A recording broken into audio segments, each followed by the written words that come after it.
ఒకప్పుడు ప్రభుత్వ స్కూళ్ళు, ప్రభుత్వ కళాశాలలు, ప్రభుత్వ యూనివర్సిటీలు. ఆ వ్యవస్థని మార్చి ప్రైవేటు విద్యా సంస్థలు on the name of trusts.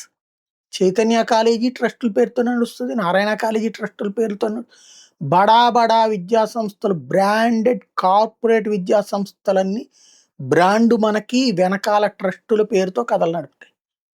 ఈ తరహా వ్యవహారాలు కార్పొరేటీకరణ, డబ్బు లేకపోతే చదువు లేదు అనేటటువంటి స్టేజిని స్కూల్ నుంచి ఎల్కేజీ నుంచి డిగ్రీ దాకా తీసుకొచ్చారు చంద్రబాబు గారు గతంలో. ఇంటర్మీడియట్ దాకా అప్పుడు కార్పొరేట్ విద్య.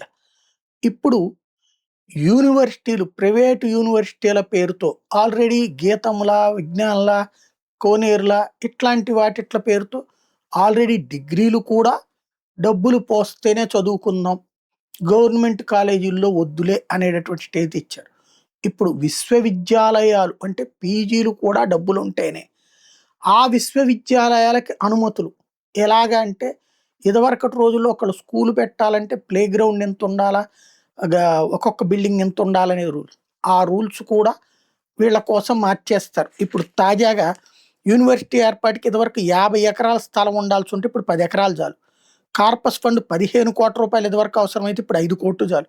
3 ఏళ్లలో 250 కోట్ల రూపాయలు పెట్టుబడి పెట్టాల్సిన అవసరం కూడా లేదు. యూనివర్సిటీలో ప్రభుత్వంలో కోటాలు ఏమి ఉండవు. ఎస్సీ, ఎస్టీ, బీసీ రిజర్వేషన్స్ ఏమి ఉండవు. ఉన్నత విద్య రెగ్యులేటరీ కమిషన్ చట్టంలో తాజాగా సవరణలు చేయడం ద్వారా ఉన్నత విద్య ప్రైవేటీకరణ అన్నటువంటి దాన్ని బలంగా ప్రోత్సహించడం ప్రారంభమైంది.